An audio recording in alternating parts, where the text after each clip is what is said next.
All right, sorry for the delay. Our next tutorial is going to be by Glenn Rodriguez and Cynthia Conti-Cook, and they're going to be talking about one man's fight against a COMPAS risk assessment.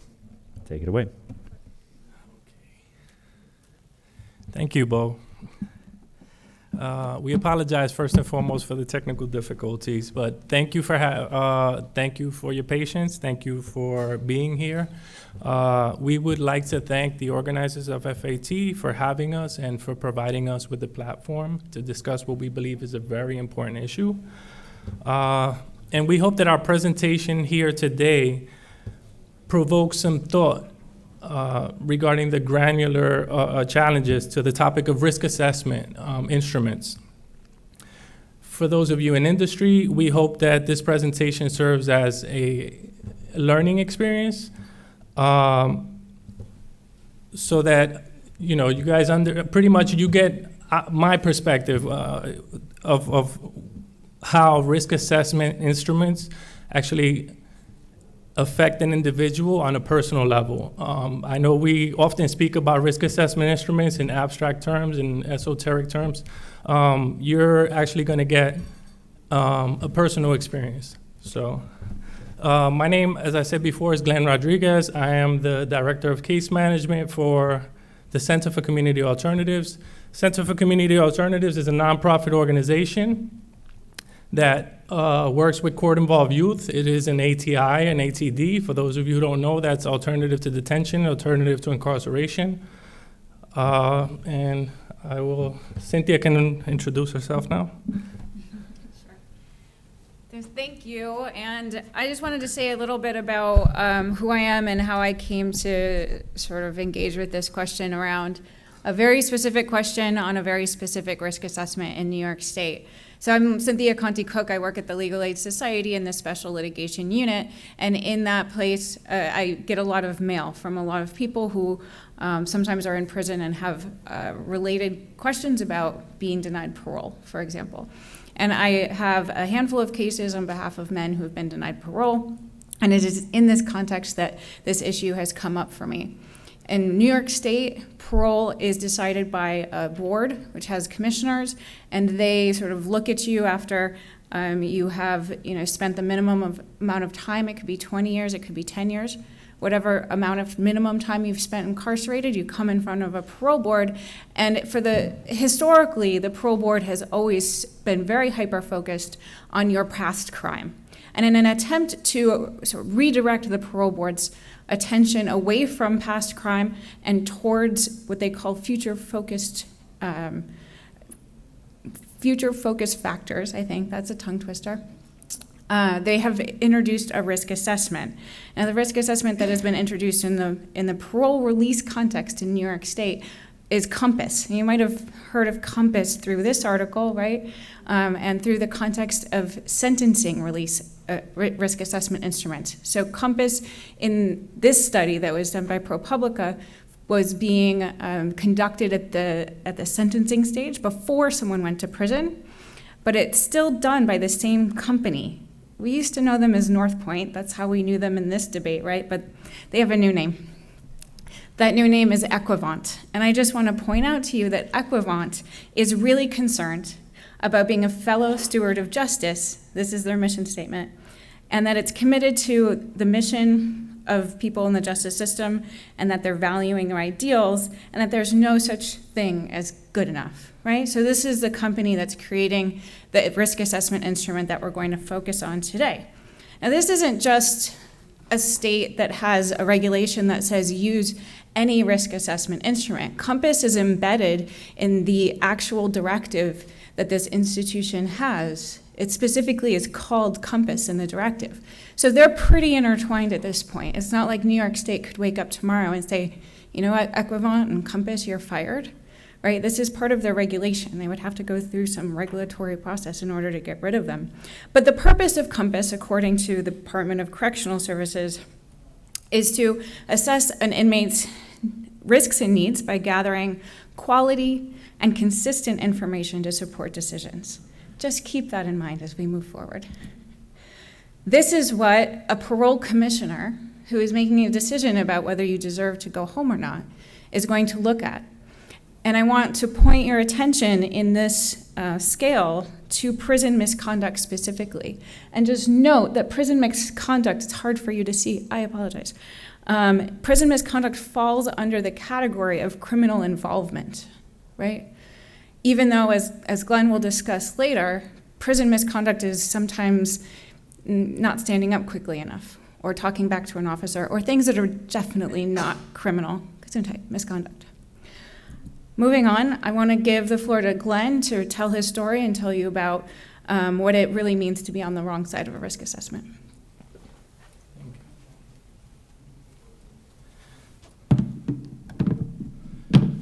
Okay, good afternoon again.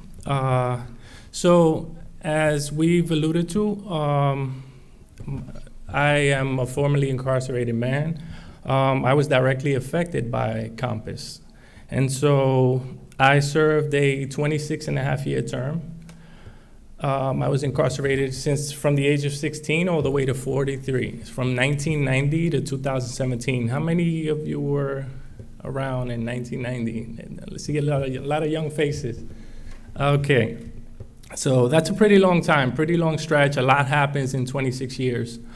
You know, I am not proud of the decision I made that led to my incarceration. I'm obviously regretful of that and remorseful of that. However, I can't change the past, and so I can only make better decisions moving forward. And so throughout the course of my incarceration for I would say for the first half, I had a number of misbehavior reports, which is one of the factors that COMPAS takes into account when it is accounting for prison misconduct.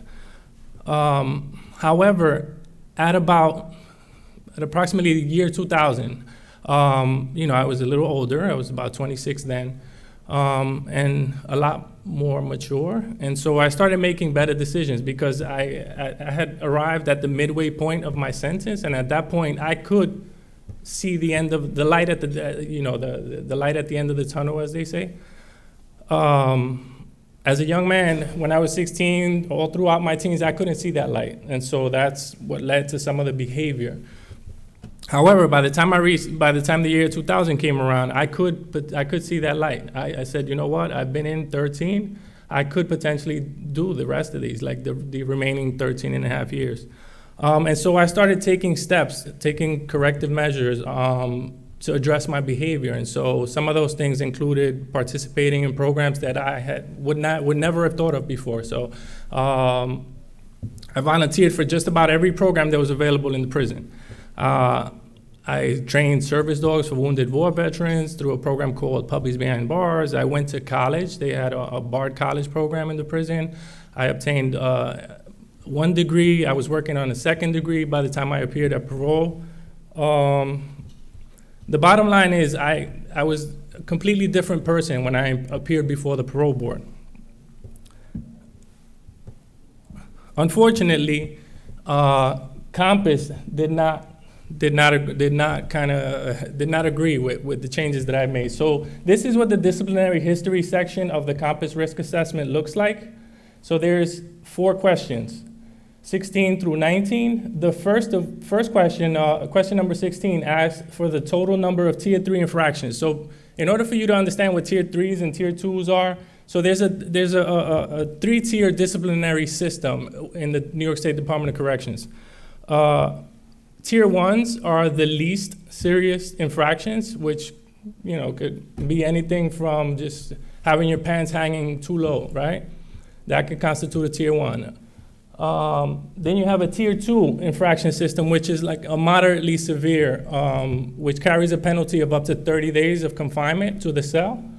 And a Tier 2 can result from, let's say, a fight, for example.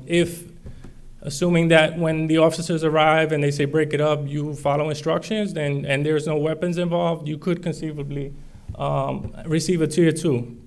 Tier 3s are the most severe case of misbehavior, and that can range anywhere from a fight with weapons included to an assault on an officer, a serious assault on another inmate. And so, as you see, after question 18, it asks, and by the way, you notice these 16 through 18 focus on the past 24 months. So as Cynthia said, this is supposed to be a forward-thinking instrument, an instrument that's assessing risk at the moment. Whether or not a person presents a risk at the time that they're being evaluated for consideration for parole. However, there's a little monkey wrench at the end here. So question number 19, which is why it stands out a little bit, it's a little bigger, seems to present a problem, because question number 19, after having asked 16 through 18, which are all objective, is either you did it or you didn't, and zeros or ones or whatever the numbers are. Question number 19 asks, does this person appear to have notable disciplinary issues? And so I will ask you. So here in this chart, I represented the disciplinary histories of 3 inmates. So green represents one person, red represents another person, and blue represents me.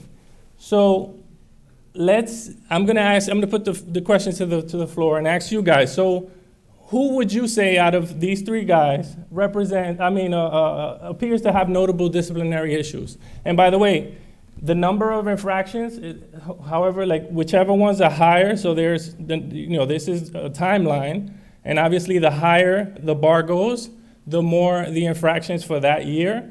So in the first example for 2000, that individual had 2 misbehavior reports in the year 2000. And then in 2002, he had 3.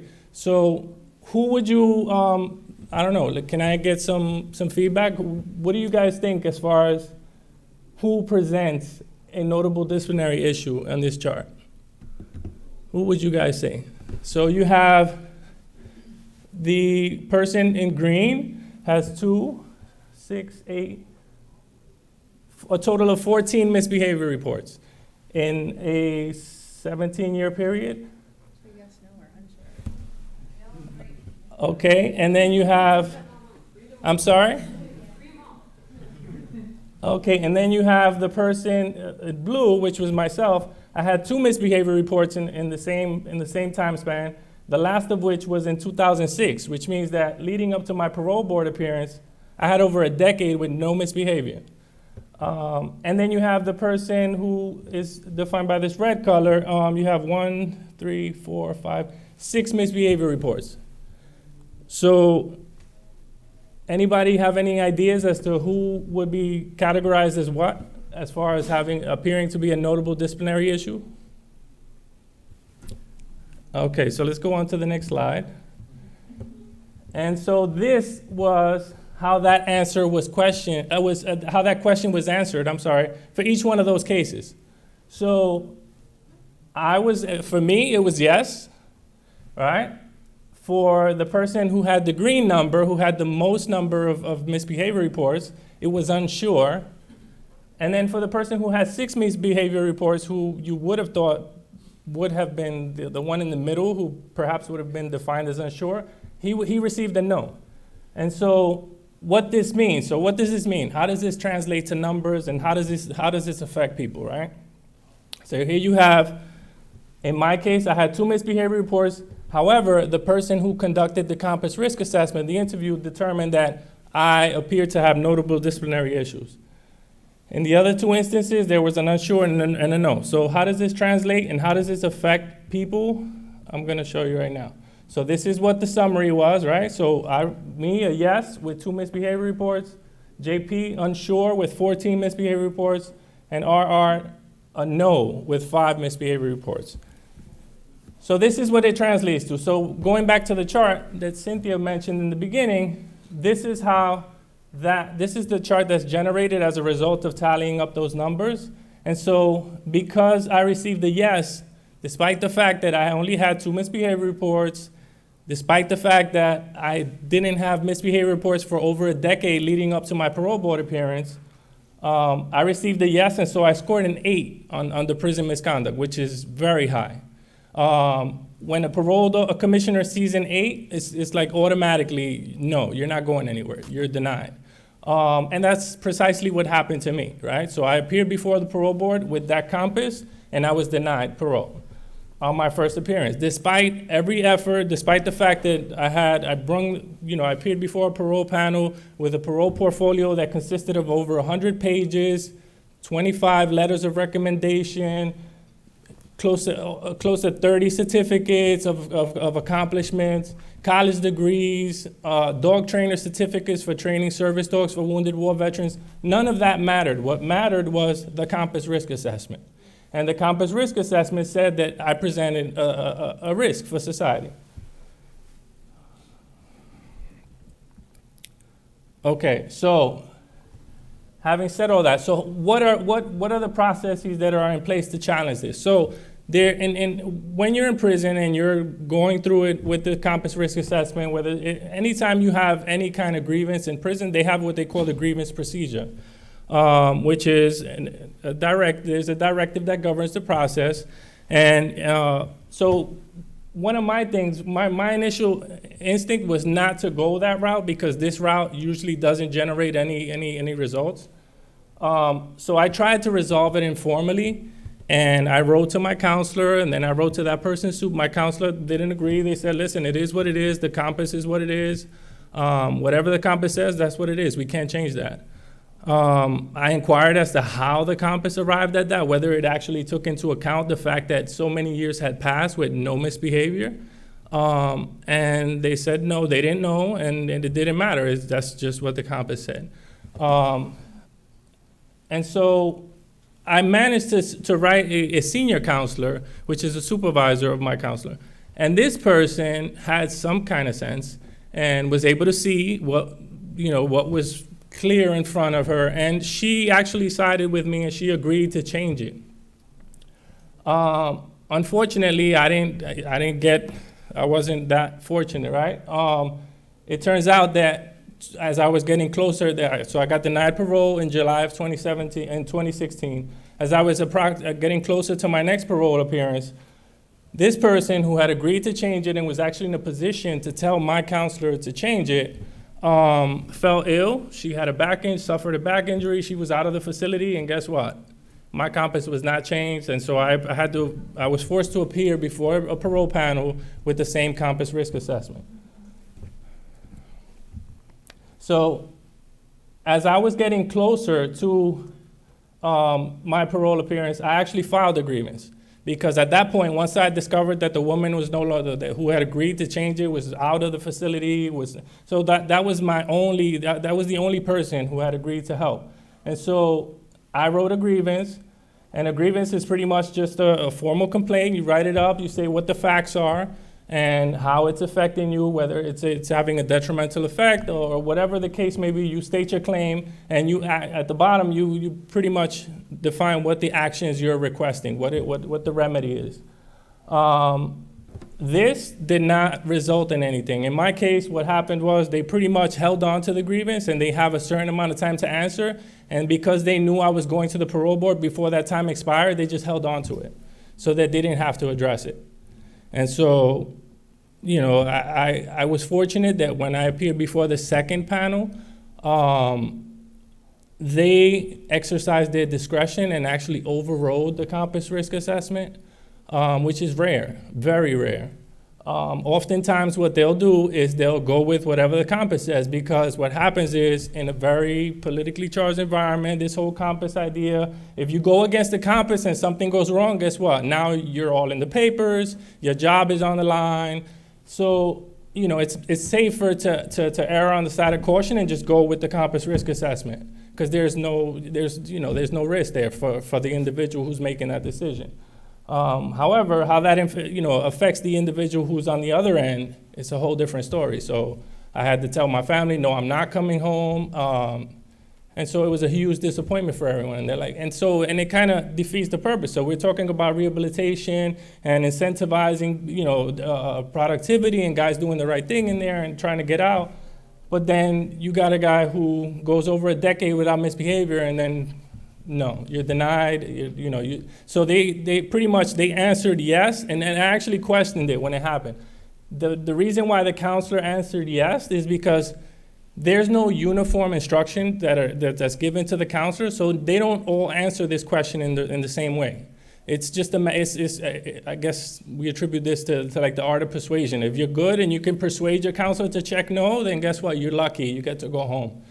In my case, I didn't really understand how heavily weighted that question was. And so I didn't think to, try to persuade this person to answer yes or no or whatever. I was like, okay, it's that person.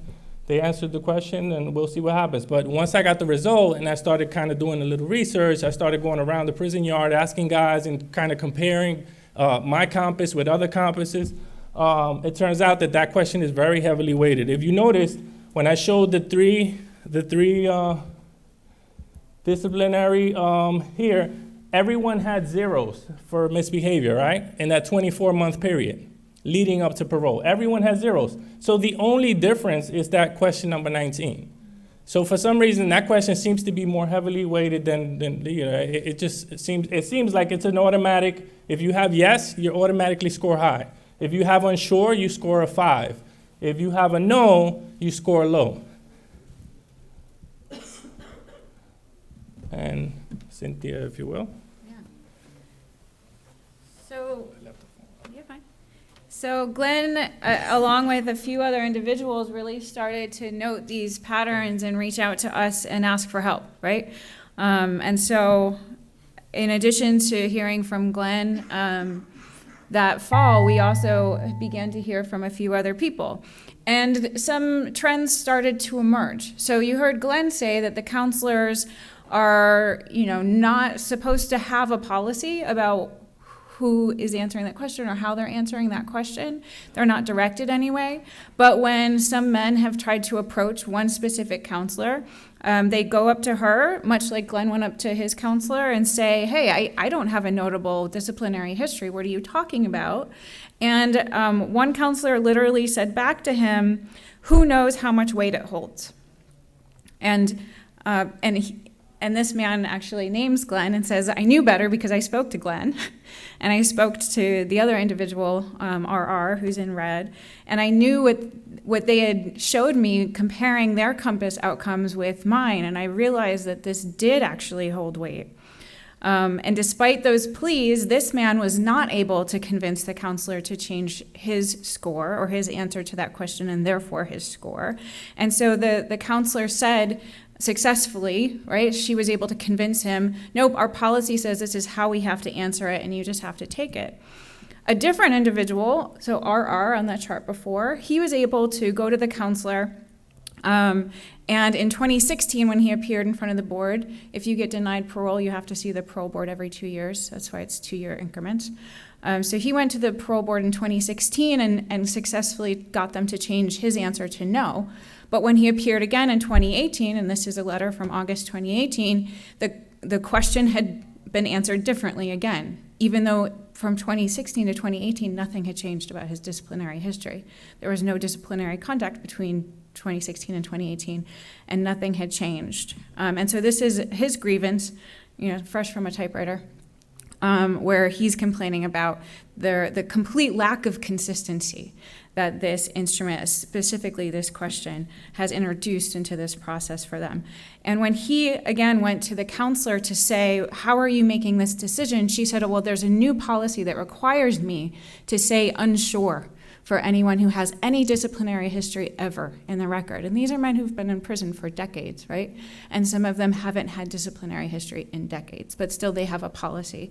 He was actually able to convince her that that didn't make any sense, and that's how he got a no. And so really the only difference from one person to the next is their ability to persuade their counselor to change the answer to the question that is extremely subjective by all measures. So what can we do about it? It's very hard. There's not really all that much. And I want to encourage, in this debate about what is statistical fairness and how do we measure fairness and tools, I want to introduce other definitions of fairness and other reference points, right? And in the legal system, the sort of definitions of fairness are not just, about what's happening mathematically or statistically. It's about whether an individual has an individualized decision, or whether there's light in the room, whether there's transparency, if someone understands how the outcome has come to be that way, and is able to confront that process effectively to really test it through the adversarial process. So one way that, if Glenn had not been released at that point, we were set up. I was really excited about being able to sue and say he was denied parole for a reason that was completely subjective and based on one counselor's version of the answer to this question. But unless you have that opportunity with a perfect record where the record is really pointing to the COMPAS's instrument as the basis for that decision, that's going to be a really hard appeal to win. So the legal process is really, what I'm trying to say to you, mismatched at being able to address these problems.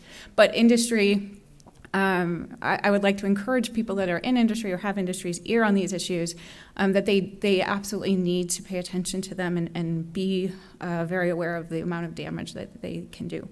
The other option is to, if the counselors had failed to address Glenn's grievance, we could file a petition or an Article 78 in New York trying to make them change that. But again, the likelihood that would actually be effective, and even if we won that individual case, the ability to make that change on behalf of everyone else would be very difficult. So about this policy, though, where there's a counselor saying we have a policy about how we answer question 19, I wanted to explore that more with open records requests. And so I sent an open records request when I got that a few months ago, and I said to them, what is this policy that you all have in regards to how you're directing counselors to answer question 19? And this is what I got back, right? They said, well, we've done this search and we don't have any records that are responsive except for this. And they sent me this directive about guidance and counseling services, which was really confusing considering the fact that this directive is online, right? And seemed like, well, this is a responsive document. But regardless, we'll continue to fight that open records request and say that we have a reason to believe that it's otherwise. Well, what does the law say about the use of these instruments or opportunities to challenge these instruments with existing laws and constitutional principles? So there's due process, and there's the case Wisconsin v. Loomis, and that was about COMPAS instrument, but again, in the context of sentencing, which is slightly different than parole release. And they basically said that if you're not only pointing to the COMPAS instrument or the risk assessment instrument as your basis for your decision, whoever the decision maker is, you're okay. As long as you have enough other reasons and you're not solely basing that decision on what COMPAS says. But of course, there's a lot of ways to sort of hide the amount of impact that is having on you. Another thing that Loomis talked about was the ability to confront. And of course, Loomis didn't have the ability to confront that tool, and neither would someone in Glenn's position, right? Because they are not actually able to say what predictive value does the question or does the answer to question 19 have? Why was that included? What is that predictive of, and how did they come to that? And what does notable mean, right? And then there's transparency. How can we even start to ask those questions if we don't know what went into these instruments to begin with? And when they're made in the context of a private company coming in and creating a tool for the public sector, they're claiming, and another colleague of mine in New York City has actually tried to get the user manuals and the validation studies and other materials that were used in creating the COMPAS instrument for parole release. And she was told that these are trade secret protected and there's no access available to them because Northpointe, now Equivant, is trying to own them. So how does this translate? I think some of the things that we would just push people to think about is that if you are in the space where you're creating these types of instruments, or if you're writing about these instruments, who is the person that is answering the question about what notable disciplinary history is, or what other types of subjective questions are being asked in there, and at what points in an assessment are you giving the assessment screener the power to fill out some answers subjectively? And if it's subjective, if that counselor potentially could be motivated, or that screener could be motivated, or that police officer collecting data could be motivated to collect that data in a way that is less than accurate, can you even build a system based on that? And for example, in the prison misconduct context, or in the disciplinary context, the data points of discipline are being created by correction officers who exercise a great deal of power over people's lives and are able to say that I'm giving you a ticket for having too many pillows in your cell at one time, right? And how does that amount of power translate into accurate and inaccurate data collection and inaccurate or accurate assessment scores, right, at the end of it? The other just piece of takeaway that I hope you have from this, if you come across anything like question 19, like say no, right? Like just refuse to do it and sort of make it known that it's just really problematic fundamentally. And this isn't just a problem with parole release or the COMPAS that's used in New York State around parole release.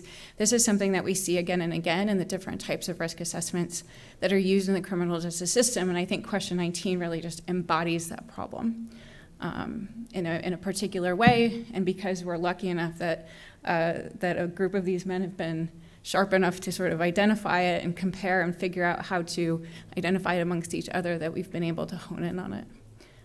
So we will take questions.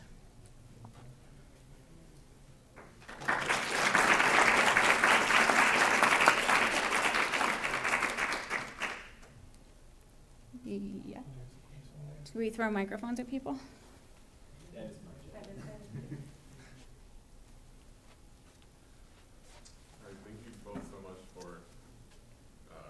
Coming and sharing your stories. In the start of your talk, you mentioned that COMPAS, or the adoption of COMPAS in part, was motivated by, I guess, some sort of short-sightedness on the part of the parole boards in their consideration of the initial crime that caused the incarceration. My question is, do you think that it's at all been successful in that goal? And what do you think about calls for completely prohibiting the use of risk assessment scores, or at least pausing them until they get better, as opposed to reforming things like question 19 or having more transparency in the process? Thanks. Oh man, that's tough. Yeah, if at all successful, I don't know. That's a tough question. That's actually a really good question. I don't know that we could say that it's been successful when it's supposed to be a forward focus, and if people are answering question 19 based on misbehavior that occurred 2 decades ago, then where is the how does a person who stands before a parole panel who committed an act of misbehavior 20 years ago, what does that say? How does that speak to whether or not this person presents a risk today? So I don't know that because there is no uniformity in how they answer these questions, I don't think that it's successful. I mean, for the guys who don't have misbehavior at all, which is very rare because, as Cynthia mentioned, it's very arbitrary the way they just hand out misbehavior reports in there. You don't, if you get an officer who doesn't necessarily like you, doesn't like the way you look, doesn't like the way you walk, that can be the reason for a misbehavior report. So they'll just make up a charge. Listen, you just crossed this line. There's lines, you walk across the line, here's a ticket. And guess what? That'll be the reason why they answer yes on the COMPAS. And so that person is denied their freedom based on something that they didn't even do. So no, I wouldn't, I don't, I'm very reluctant to say that it's been successful in any way.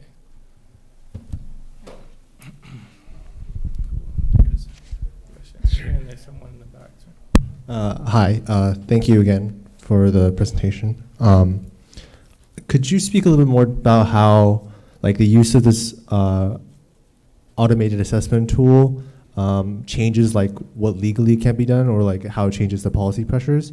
I specifically have this alternative world in mind in which the counselor asks the same questions, including question 19, and answers question 19 in an arbitrary way, but then it's not fed into an algorithm, and the parole board just looks at question 19, and on the basis just solely of question 19, which was answered incorrectly, comes to a similar decision, right? The difference with COMPAS now, there's tool in the middle that magically comes out with a chart, right? And that makes things different. But yeah, I was wondering if if this is my question clear?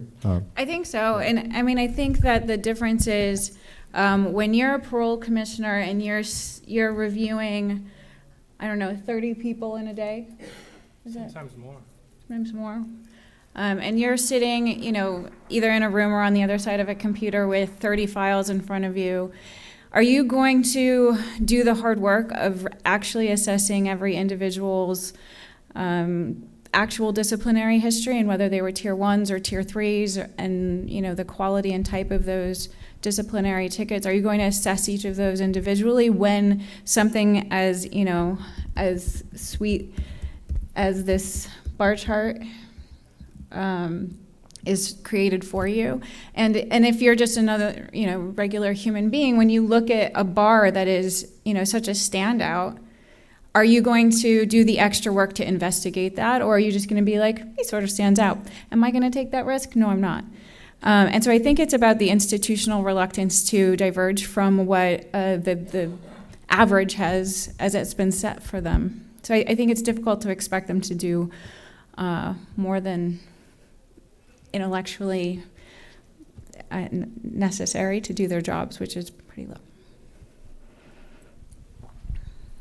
You can call on people, so you decide who could go. Someone in the back. It's too easy for me to Someone in just. the back there first. Oh, Okay, there he goes. Well, there. There's so much injustice here. I don't know where to start, but I guess I'll pick one. So it's clear there's been a failure of survey design here. Right? Question 19 is ambiguous, and there's no training.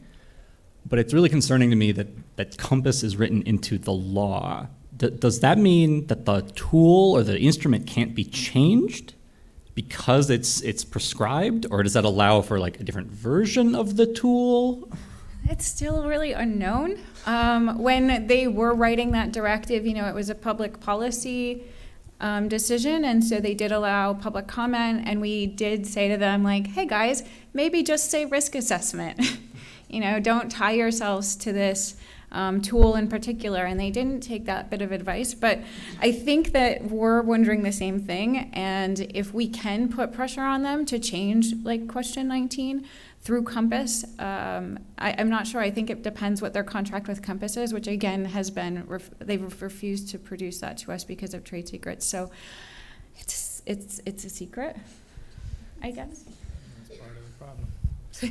Definitely part of the problem. People here, and then the gentleman in the back. And someone back here too. There's 2 people here. Hi.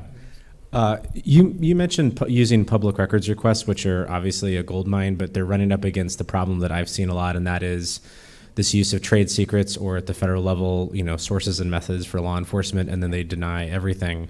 I'm just wondering if you could speak, we could probably talk about this all day, but if you could speak to that trend of maybe in state legislatures in New York's, for example, of maybe opening up the public records law to not, so they can't hide behind trade secrets, or if you've had any sort of crafty, clever legal arguments to get around these exemptions, just because it seems like that's where a lot of these answers will be held, or at these third-party outlets, and I'm just wondering, have you able to surmount them in any way? Personally, I haven't been able to claim victory in that way, but I think the Brennan Center was able to push back against the NYPD's claim that its emails with Palantir were somehow trade secret protected. Doesn't seem like a win now that I say it out loud. And then there was recently another decision, and I'm forgetting the exact context, where there was another attempt at defining a user manual as trade secret protected, as well as sales materials, and that was lost by the government or company as well. And I apologize, I'm blanking on what the subject matter of that was, but it was similar. It'll come to me like as soon as this is over.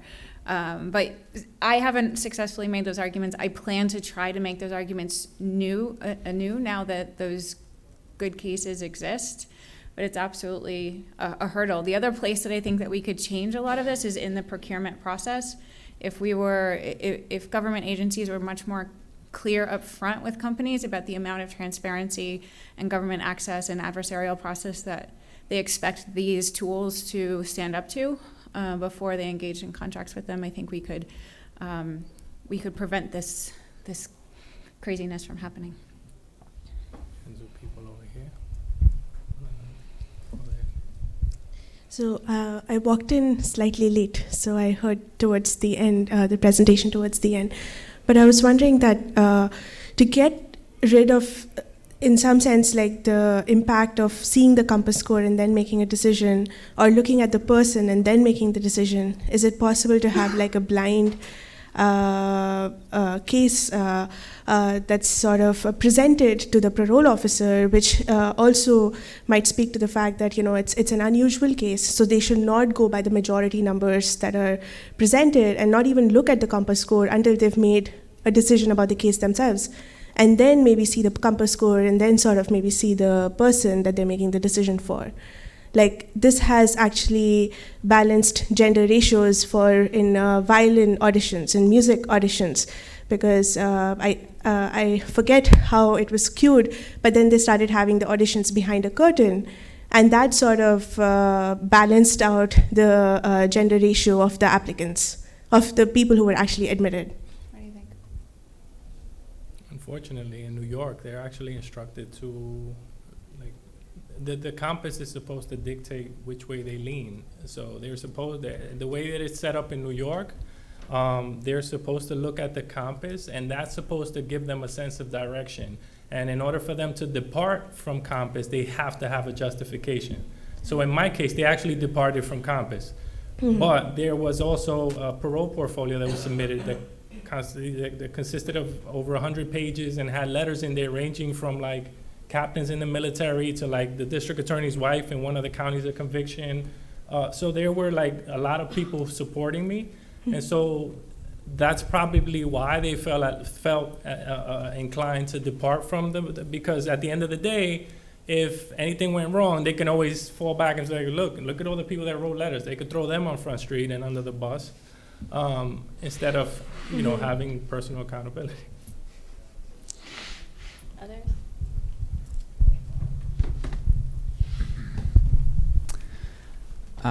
Well, first of all, there's so many layers of injustice here. It's hard to focus on one. But and it sounds like when you have any of these requests, and they've basically just stonewalled you in terms of transparency. But has there been any response, maybe from government, not from COMPAS itself, like any inkling that maybe something's not right here, and that they agree with any of the points that you're making, especially, and I would specifically from just even if you accept what it's trying to do, this doesn't seem effective. Is there any sense that that is true and that there's something could change?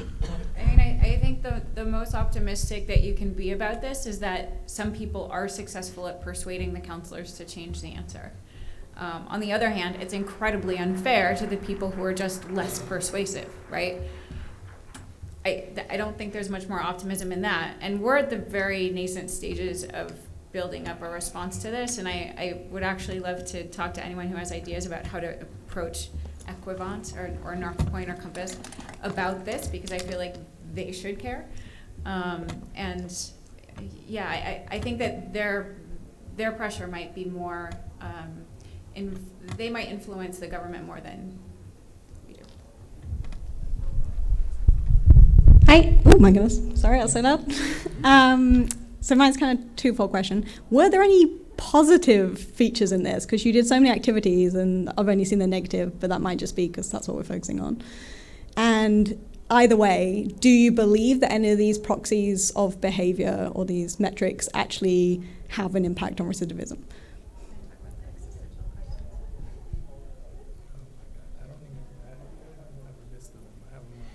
You remember. So some of the parts, it's what, like 70 questions or something like that? 78 questions. And some of the questions, I don't know, do you guys ever feel alone in crowded rooms? Not that, no judgment. You can close your eyes and, whatever, you don't have to answer. Those are the kinds of questions that some of the survey questions ask. Do you feel alone in large spaces of large groups of people? They're very existential. I think someone wrote a poem out of them, actually. And I don't know that people go into those interview spaces to honestly answer them. Although I've heard a lot of people say, I do want, my parole officer, I do want my counselor to understand that, yes, I do feel alone in large groups of people, but I know the consequence of that is not going to be, okay, well, we will fill those needs for you. The consequence of that is that you're not going to get parole.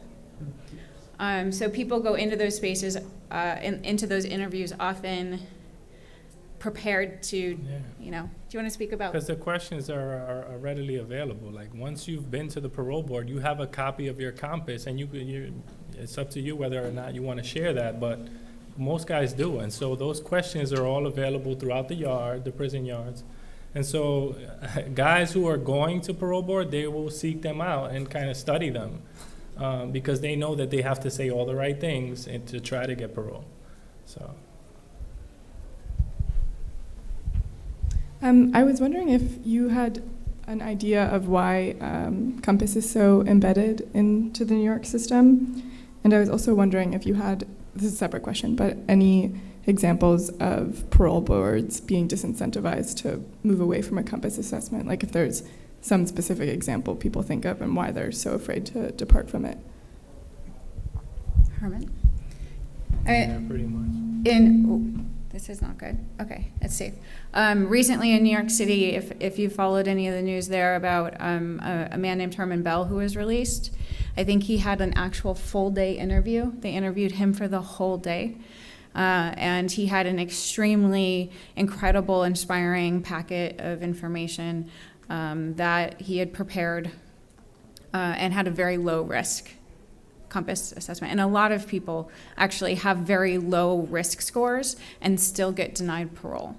And that's often because the nature of the crime. And that's the only reason that the parole board gives as a justification for denying people who've been in prison for 40 years, denying them another 2 years, even though nothing has changed in that 2 year period. And a lot of men refer to it and women refer to it as being sentenced to 2 years to life. Because you can just relive that nightmare of going in front of the board again and again and again and not really understanding what you're supposed to do differently. And the COMPAS instrument and the risk assessment idea was introduced into the system in order to give the board something to rely on and some metric to be able to say, well, I can tell that going forward this person is not going to recidivate or not going to commit another crime. But operationally, because of the politics, as Glenn mentioned, the pressure, and again, if you've seen the news coverage of Herman Bell, like the widow of the officer that he was convicted of killing has brought a lawsuit trying to get him reincarcerated, right? And so there's a huge amount of pressure. Even Mayor de Blasio and Governor Cuomo came out scolding the parole board for releasing him. And so that's the amount of political pressure that the parole board is under when it is releasing someone, even if it does say low risk. Any other?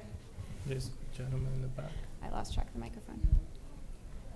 Where is the microphone? Oh, she has it. Hi, thank you for the presentation. I was wondering, so a lot of people in you answering the questions with people were addressing the issues and injustices at the level of, let's call it encoding of the information, like how the answers are decided and what the questions even mean. But I was wondering if you thought about also considering the biases at the level of decoding. In other words, like how this chart actually looks, the actual design of the chart makes it seem that these are apples to apples comparisons when they're clearly not. And so, in two ways this could be useful. One is to actually do some, maybe research on psychology or some other stuff to show, some other research to show that the reading of the graph in certain ways has an outsized influence when it's presented like this. And the second strategy could be maybe there's a way around COMPAS or how to read COMPAS if you don't have to use that particular chart, or maybe they're tied to that chart specifically too. I don't know.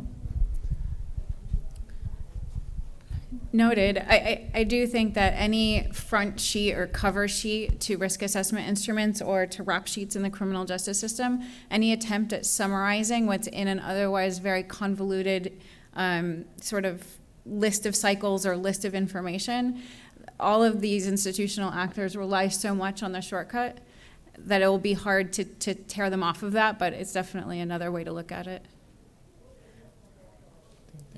So we are somewhat over time, although we did get started late.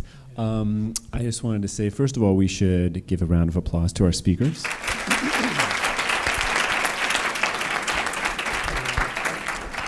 Given that we're over time, I figure we should acknowledge that, but I certainly will be staying to hear more, and it looks like we have at least one other question. You're going to ask the question, right? Oh, we're gonna keep them formal questions? I was just gonna. Sure. Well, you say people are staying around. Sorry. So I have a question about tactics. There's a lot of engineers in the audience. And when we hear about how bad COMPAS is, the knee-jerk reaction is, let's build a better COMPAS. And maybe that's possible. Let's just say it is. Is that actually going to help your mission? I mean, would it be better for you to go to New York or go to Equivant or whoever and say, look, we have better tools? Or is it better for you to just go and say, this is a hopeless endeavor, we shouldn't be using tools in the first place? What would you prefer? I mean, I'm grounded in the defense-oriented space, and so as a public defender, I would say my job is always to humanize people more and sort of tear the judges and the decision makers off of a tool and off of a number and off of a score and try to present a human being. So I would rather think of like ways to have different solutions, but I also, we're trying to do damage control at the same time. So I would definitely love to talk to engineers about solutions as well. Do you want to answer? Definitely no. I think you hit it. I think you covered it. I agree. Yeah, the gentleman back there has been raising his hand for a long time. Are you panicking? Do you have to run? Hi, thanks. I was just curious to what extent you think this is sort of working as intended. I mean, it's one thing for there to be, quote unquote, error in survey design or whatever else, but there's also, a strong incentive to just have a fudge factor in a system like this that otherwise is taking attention off the responsibility of a given board. So is it working as intended? I mean, do you have a sense of that? You answer.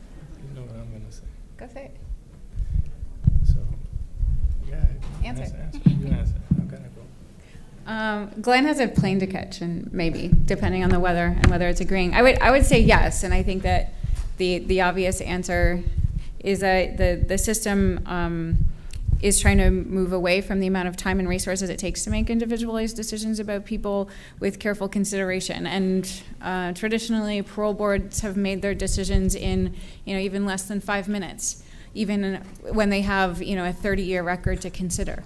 And so the efficiency and sort of the momentum of the government machine to keep people locked up and to have reasons to justify that with what they are calling objective metrics, yes, it's absolutely working exactly the way they want it to. Yeah. What Glenn is saying quietly without the microphone is that there's no accountability. Zero accountability. That's all the COMPAS does. Okay, so we have been told by the organizers that the next session has to get set up again. Let's give another round of applause to our speakers.